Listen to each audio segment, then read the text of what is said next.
Lorsqu'il a pris la parole pour conscientiser les jeunes qui étaient là, et d'autres membres de la famille, il nous a dit une chose. Il dit, sachez que la vie n'a jamais été facile. Et que vous êtes appelés à investir, à vous battre pour le lendemain. Il nous fait savoir que depuis que lui vivait, jamais la vie n'a été facile. Alors, n'attendions pas la facilité pour commencer à investir. Moi, cette pensée est restée dans le cœur. Et qu'il est important qu'on réfléchisse pour que les lendemains soient meilleurs. Amen, amen. Amen, amen. Alors, je veux que tu sois conscient avec moi. Je reviens pour dire qu'on investit dans beaucoup de choses. Les parents doivent investir dans les enfants pour les préparer à avoir un avenir meilleur. Les éduquer, les encourager. Et tu peux aussi investir dans un projet pour que l'endemain tu sois stable. C'est très important. Pour celui qui travaille, tu dois savoir qu'un jour tu n'auras plus les mêmes contrats. Tu n'auras plus les mêmes postes. Et si tu t'es lié seulement à ton travail, le temps de ta retraite arrivera et tu ne sauras pas t'en sortir. D'où la personne qui essaie de réfléchir doit savoir qu'on se prépare. Alors je viens pour dire que l'investissement que j'évoque ici ne doit pas seulement rester matériel, mais il y a une partie que l'homme néglige. C'est la partie invisible de l'homme. L'homme est multidimensionnel. Il est aussi tripartite. Et nous avons une partie importante. C'est l'âme. Alors tu verras que l'homme se lève le matin. À 5 heures, il est au bureau. Il ne sait pas. Il est au marché. Il ne sait pas. Il est dans le commerce. Il est derrière les enfants. Il est derrière son travail. Il investit pour qu'il ait les pains. Il investit pour qu'il soit stable. Il investit pour qu'il vive. Et il met beaucoup de temps. C'est pas mauvais. Tu vois que l'homme aussi, dans le même cas, pour qu'il apparaisse mieux, il voit s'en mêler. C'est un homme qui dépense $1000 pour s'acheter ça. Il dépense $2000 pour s'acheter un téléphone. L'homme dépense assez pour se construire des immeubles. L'homme dépense assez pour être stable. Le matin, il se lève. Il fait toutes ces choses. Mais il ne sait pas que tout cela n'apporte que les bénéfices à la partie corporelle. Nous investissons plus sur le corps, sur le physique. Parmi nous, certains ont pris plein de temps d'aller au salon pour se faire coiffer. Nous l'avons fait aussi. Les femmes ont pris plusieurs heures pour aller se faire maquiller, pour se tailler. C'est normal. Mais tu verras que tous les temps que tu investis, l'énergie que tu prends, c'est pour le corps. Mais le corps n'est qu'un enveloppe qui garde ce qui t'accompagnera jusqu'au bout. Le corps, c'est un acte temporaire, un acte passager. Quelle que soit ton élégance, quelle que soit ta beauté, pour ceux qui vont se détruire demain, l'homme prend son énergie, c'est pour qu'on accorde. Mais il nous dit que la bonne maison, nous conduit vers quelque part. Que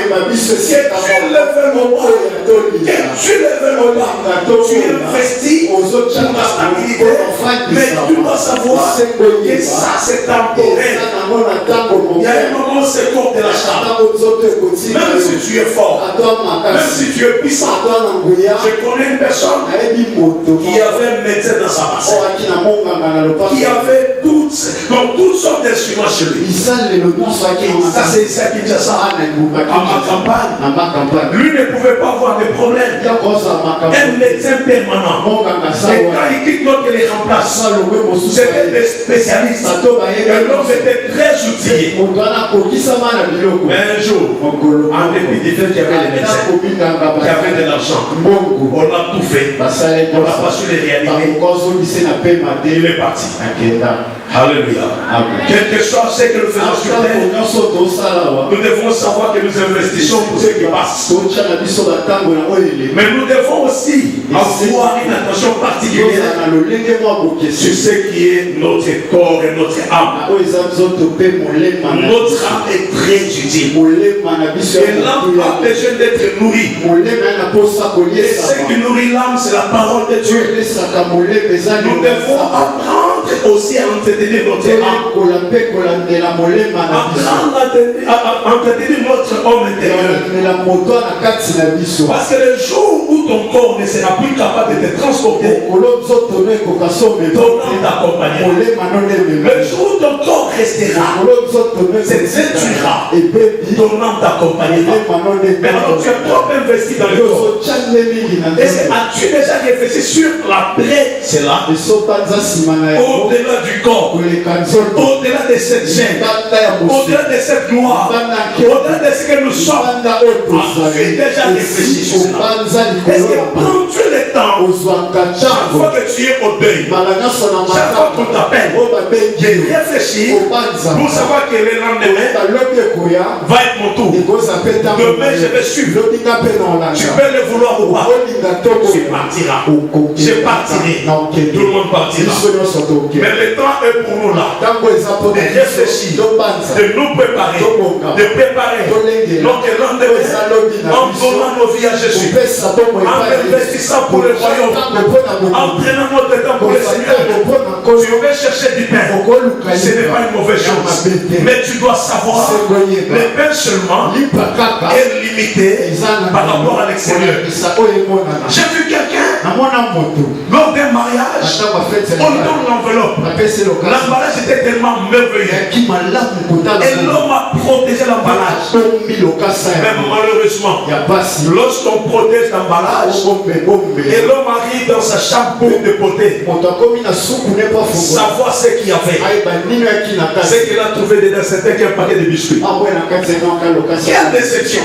Un mariage, les gens dansent, un carton, les gens voient, mais quand on va ouvrir, on déballe, on a protégé.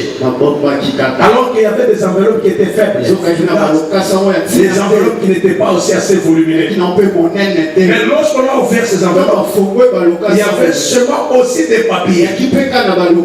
Mais le seul papier qu'on pouvait tirer pouvait combler plusieurs vies. Alors regardez comment l'homme donne son attention à l'enveloppe. Et cet homme-là, c'est toi qui entretient ton corps, qui entretient tes affaires, qui entretient ta vie. Mais tu acceptes de négliger ton âme. Personne ne sera sauvé à la place de l'autre personne. Ça me rappelle cela lorsque le pauvre Lazare, le pauvre Lazare avec le père Abraham, ils se sont retrouvés dans un milieu de bois. Lorsqu'Abraham regarde, il est avec Lazare. Mais il y avait un riche qui était là. Ce riche était un homme merveilleux sur la terre. Et Lazare vivait des miettes qui tombaient sur la table. Mais le jour où le riche est mort, le riche était devenu ridicule. Parce que il s'est trouvé, c'était la souffrance, la vie malheureuse éternelle. Et il criait vers le pauvre Lazare pour dire, qu'est-ce que tu peux m'aider? Comment tu pourras m'aider? Et ce qu'il demandait n'était pas possible. La Bible dit racheter les temps, car les jours sont beaux. Racheter les temps. Pendant que tu vis, il est temps pour toi de te réconcilier avec ton Dieu, de donner ta vie au Seigneur, d'avoir un peu de temps pour ton âme. Mais comment peux-tu avoir le temps pour ton âme? Pour avoir le temps pour ton âme, tu dois apprendre d'abord à donner ta vie au Seigneur. La Bible dit il est le chemin, la vérité et la vie. Il ne va au Père que par lui. Apprends mon frère, apprends ma soeur, à donner d'abord ta vie. Tu peux gagner tous les biens de ce monde. La Bible dit que servira-t-il un homme de gagner le monde s'il perdait son âme?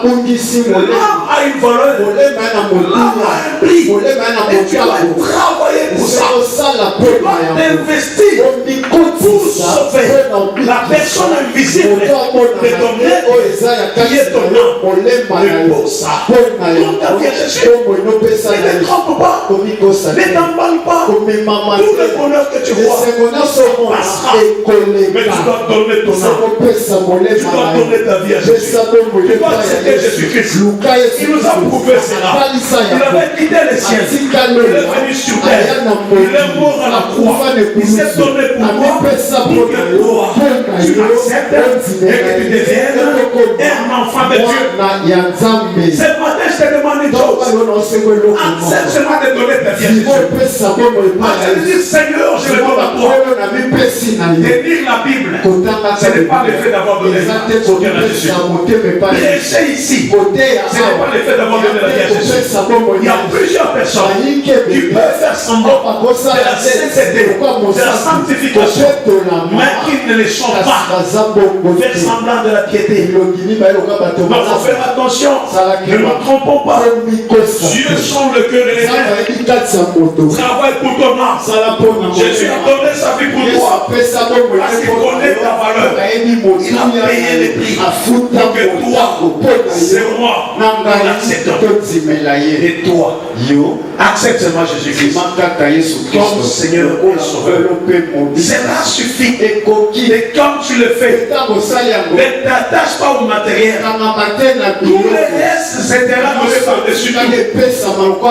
Donc ta vie à Jésus. Donc ta vie à Jésus. Cela est important. Pendant que tu vis, c'est le temps pour toi pour réfléchir. Alléluia. Il y a quelqu'un qui dit mais non, je ne vais pas être longtemps. Non, la prière c'est une perte de temps. Oui, c'est une perte de temps. C'est pour ton corps. Ton corps définit ça. Mais ton âme sait que ton âme est en train de maigrir. Parce que les corps combattent ton cela afin de te faire perdre. Donne le temps au Seigneur. Accepte Jésus. Et quand tu acceptes Jésus, accepte aussi de marcher avec lui. La marche avec le Seigneur implique la responsabilité de l'homme. Mais cet esprit agit. Mais toi aussi, tu dois apprendre à marcher avec lui. Et là, tu vas te mettre à nourrir ton homme intérieur par la parole de Dieu, par la prière et en gardant l'intimité d'une relation réelle avec Dieu. Cela te permettra de sauver ton âme. Il est important que tu le saches, que tu gardes une relation avec le Seigneur. Le monde qui passe. Alléluia. Tu vois comment tu te bats.